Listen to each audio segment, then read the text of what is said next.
नमस्ते बच्चों, क्लास 12 हिंदी। हम गद्य खंड में आपका पहला पाठ जो भक्ति है वो पढ़ रहे थे, जो कि संस्मरणात्मक रेखा चित्र से लिया गया है, जो स्मृति की रेखाओं में संकलित है। पाठ का नाम था भक्ति। यह पाठ हमने पढ़ लिया था जब तक घटनाक्रम वहाँ, जबकि वो लेखिका के घर में भक्ति भोजन बनाने लगती है और कुछ अच्छा ही भोजन अच्छे से पकाने के चक्कर में चपातियों को कुछ ज़्यादा पकाती है। दाल के साथ तरकारी सब्जी भी बना लेती है।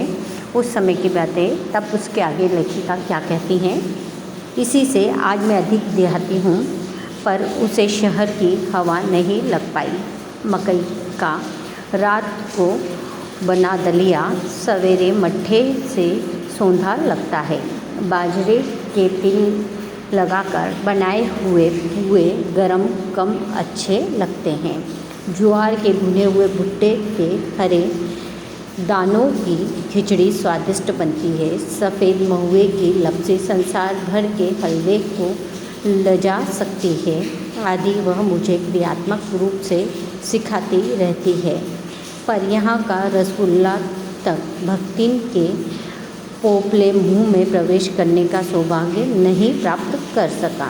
मेरे रात दिन नाराज होने पर भी उसने साफ धोती पहनना नहीं सीखा, पर मेरे स्वयं धोकर फैलाए हुए कपड़ों को भी वह तह करने के बहाने सिलवटों से भर देती है। मुझे उसने अपनी भाषा की अनेक दंत कथाएँ कंठस्थ करा दी हैं, पर पुकारने पर वह आय के स्थान में जी कहने का शिष्टाचार भी नहीं सीख सकती। भक्ति अच्छी है यह कहना कठिन होगा, क्योंकि उसमें दुर्गुणों का अभाव नहीं। वह सत्यवादी हरिश्चंद्र नहीं बन सकती, पर नरो व कुंजरो व कहने में वे विश्वास नहीं करती। मेरे इधर उधर पड़े पैसे रुपए भंडार घर की किसी मटकी में कैसे अंतर्हित हो जाते हैं, यह रहस्य भी भक्ति जानती है।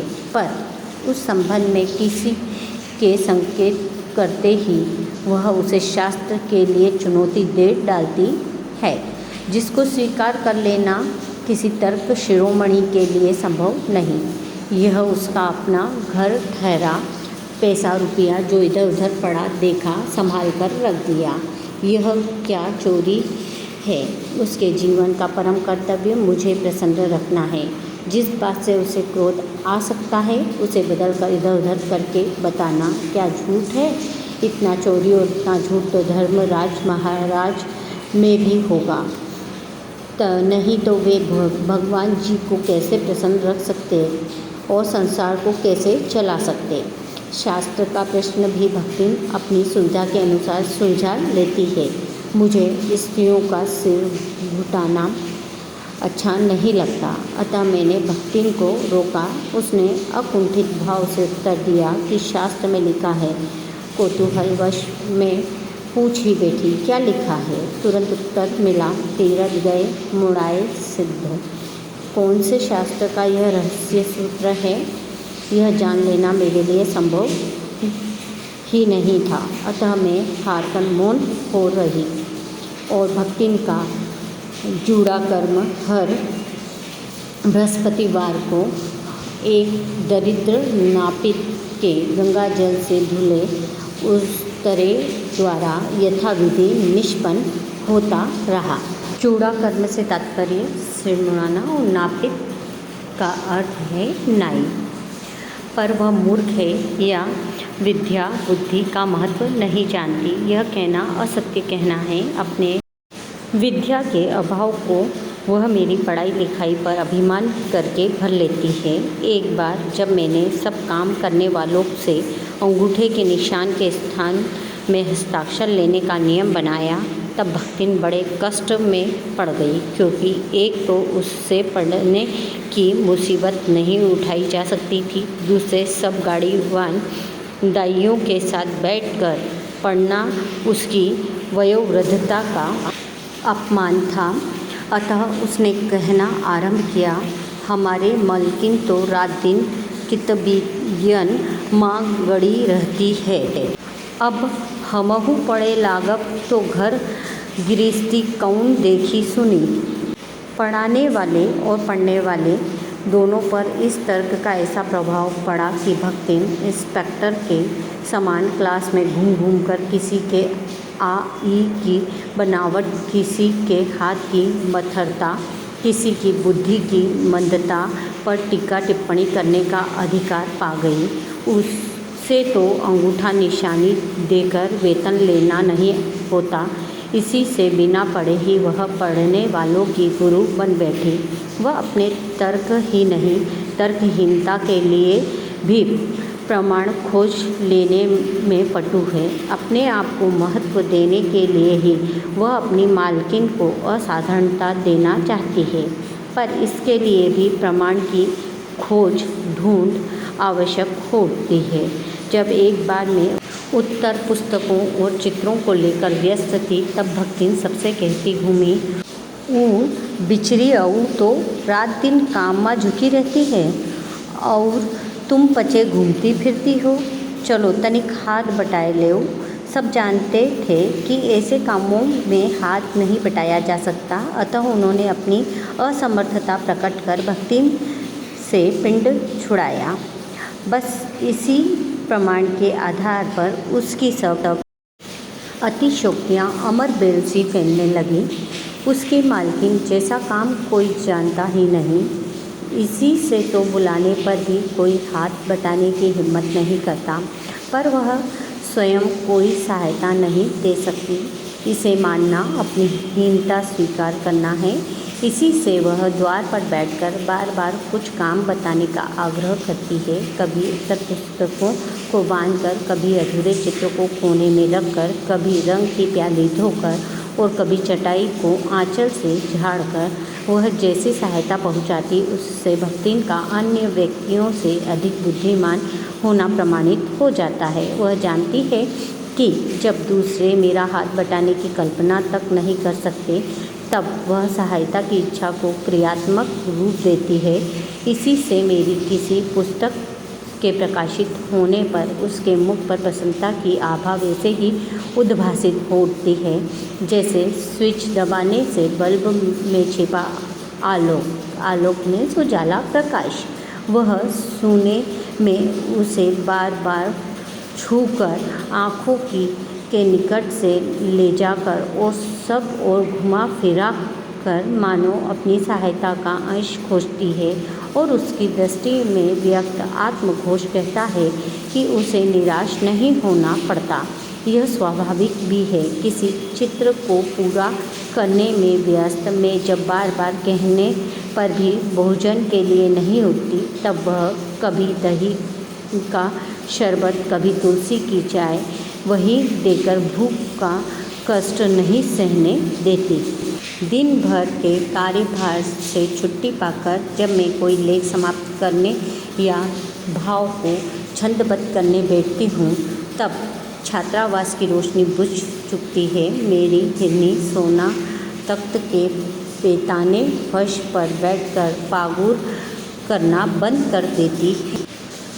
कुत्ता पसंद छोटी मचिया पर पंजों में मुख रखकर आंखें मूंद लेता है और बिल्ली गोधुली मेरे तकिए पर सिकुड़ कर सो रहती है। पर मुझे रात की निस्तब्धता में अकेली न छोड़ने के विचार से कोने में दरी के आसन पर बैठकर बिजली की चकाचौंध से आंखें मिचमिचाती हुई भक्ति प्रशांत भाव से जागरण करती है। वह ऊँघती भी नहीं, क्योंकि मेरे सिर उठाते ही उसकी धुंधली दृष्टि मेरी आँखों का अनुसरण करने लगती है। यदि मैं सिरहाने रखे रेख की ओर देखती हूँ तो वह उठकर आवश्यक पुस्तक का रंग पूछती है। यदि मैं कलम रख देती हूँ तो वह स्याही उठाकर लाती है, और यदि मैं कागज़ एक ओर सिरका देती हूँ तो वह दूसरी फाइल टटोलती है। बहुत रात गए सोने पर भी मैं जल्दी ही उठती हूँ और भक्तिन को भी मुझसे भी पहले जागना उठता है। सोना उछल कूद के लिए बाहर जाने को आकुल रहती है। बसंत नित्य कर्म के लिए दरवाज़ा खुलवाना चाहता है और वो धूली चिड़ियों की चहचहाहट में शिकार का आमंत्रण सुन लेती है। मेरे भ्रमण की भी एकांत साथिन भक्तिन ही रही है। बद्री, केदार आदि के ऊंचे नीचे और तंग पहाड़ी रास्ते में जैसे वह हट करके मेरे आगे चलती रही है, वैसे ही गांव की धूल भरी पगडंडी पर मेरे पीछे रहना नहीं भूलती। किसी भी समय कहीं भी जाने के लिए प्रस्तुत होते ही मैं भक्तिन को छाया के समान साथ पाती हूँ। युद्ध को देश की सीमा में बढ़ते देख जब लोग आतंकित हो उठे, तब भक्तिन के बेटी दामाद उसके नाती को लेकर बुलाने आ पहुँचे, पर बहुत समझाने बुझाने पर भी वह उनके साथ नहीं जा सकी। सबको वह देख आती है, रुपया भेज देती है, पर उनके साथ रहने के लिए मेरा साथ छोड़ना आवश्यक है, जो संभवतः भक्तिन को जीवन के अंत तक स्वीकार न होगा। जब गतवर्ष युद्ध के भूत ने वीरता के स्थान में पलायन वृत्ति जगा दी थी, तब भक्तिन पहले ही बार सेवक की विनीत मुद्रा के साथ मुझसे गांव चलने का अनुरोध करने आई। वह लकड़ी रखने के मचान पर अपनी नई धोती बिछाकर मेरे कपड़े रख देगी, दीवार में कीले गाड़कर और उन पर तख्ते रखकर मेरी किताबें सजा देगी। धान के पुआल का गोदरा बनवा कर और उस पर अपना कंबल बिछाकर वह मेरे सोने का प्रबंध करेगी। मेरे रंग स्याही आदि को नई हड़ियों में सजोकर रख देगी और कागज पत्रों को छीके में यथाविधि एकत्र कर देगी। मेरे पास वहाँ जाकर रहने के लिए रुपया नहीं। यह मैंने भक्तिन के प्रस्ताव को अवकाश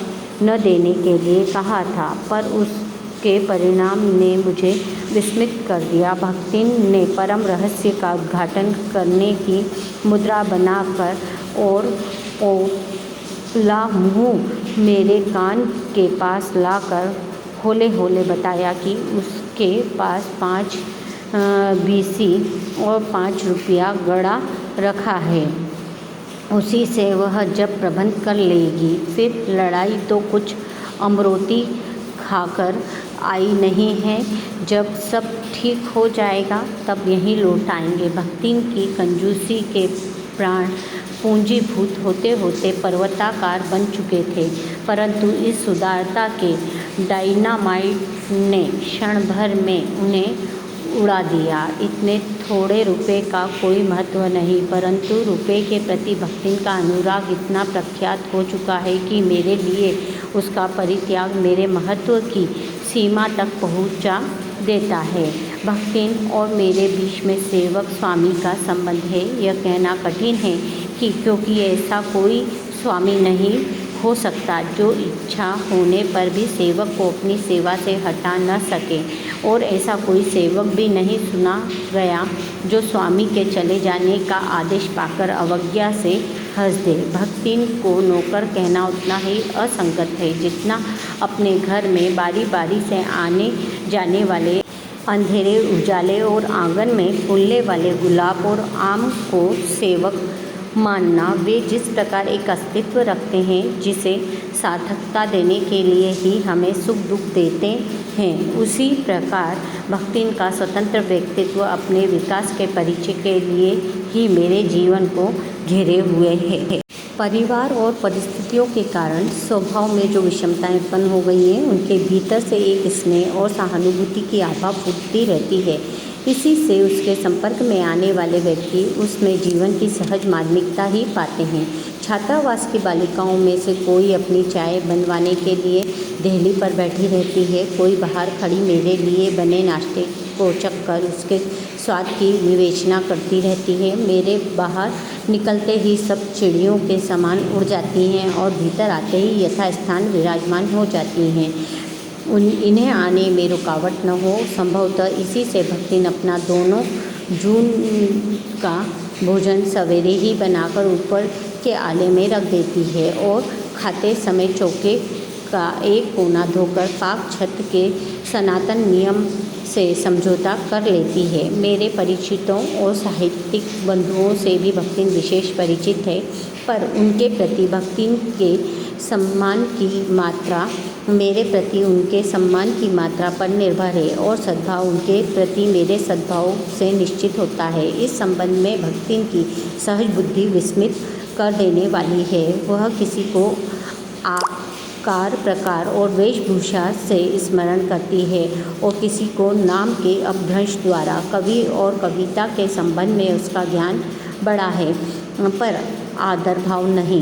किसी के लंबे बाल और अस्त व्यस्त वेशभूषा देखकर वह कह उठती है, का ओहू कविता लिखे जानत है, और तुरंत ही उसकी अवज्ञा प्रकट हो जाती है। तब कुछहु कर है धरी है, ना बस गली गली गाउट बजाउट फिरी है, पर सबका दुख उसे प्रभावित कर सकता है। विद्यार्थी वर्ग में से कोई जब कारागार का अतिथि हो सकता है, तब उस समाचार को व्यथित भक्तिन बीता बीता भरे लड़कन का जेहल कलजुग रहा तोन रहा, अब परलय होई जाई, उनकर माई का बड़े लाट तक लड़े को चाहिए कहकर दिन भर सबको परेशान करती है।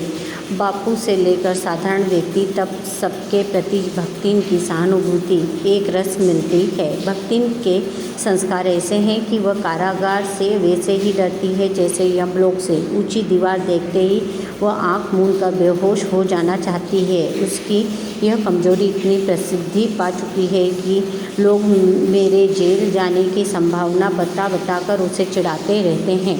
वह डरती नहीं, यह कहना असत्य होगा, पर डर से भी अधिक महत्व मेरे साथ का ठहरता है। चुपचाप मुझसे पूछने लगती है कि वह अपनी के धोती साबुन से साफ कर ले, जिससे मुझे वहाँ उसके लिए लज्जित न होना पड़े। क्या क्या सामान बांध ले, जिससे मुझे वहाँ किसी प्रकार की असुविधा न हो सके। ऐसी यात्रा में किसी को किसी के साथ जाने का अधिकार नहीं। यह आश्वासन भक्तिन के लिए कोई मूल्य नहीं रखता। वह मेरे लिए न जाने की कल्पना से इतनी प्रसन्न नहीं होती जितनी अपने साथ न जा सकने की संभावना से अपमानित। भला ऐसा अंधेर हो सकता है जहाँ मालिक वहाँ नौकर। मालिक को ले जाकर बंद कर देने में इतना अन्याय नहीं, पर नौकर को अकेले मुक्त छोड़ देने में पहाड़ के बराबर अन्याय है। ऐसा अन्याय होने पर भक्तिन को लाट तक लड़ना पड़ेगा। किसी की कमाई यदि बड़े लाट तक नहीं लड़ी तो नहीं लड़ी, पर भक्तिन का तो बिना लड़े काम ही नहीं चल सकता। ऐसे विषम प्रतिद्वंदियों की स्थिति कल्पना में भी दुर्लभ है। मैं प्रायः सोचती हूँ कि जब ऐसा बुलावा आ पहुँचेगा जिसमें न धोती साफ करने का अवकाश रहेगा, न सामान बांधने का, न भक्तिन को रुकने का अधिकार होगा, न मुझे रोकने का, तब चिर विदा के अंतिम क्षणों में यह देहातीन वृद्धा क्या करेगी और मैं क्या करूँगी। भक्तिन की कहानी अधूरी है, पर उसे खोकर मैं इसे पूरी नहीं करना चाहती। अतः लेखिका सेवक धर्म में हनुमान जी से स्पर्धा करने वाली भक्तिन की कहानी पूरी न कर सकी, जिससे वे स्त्री अस्मिता की सच्ची पहचान करने में चूक गई। लेखिका की पराजय भक्तिन की विजय बन गई। बच्चों, अब इस पाठ के हम प्रश्नों के उत्तर कल लिखेंगे।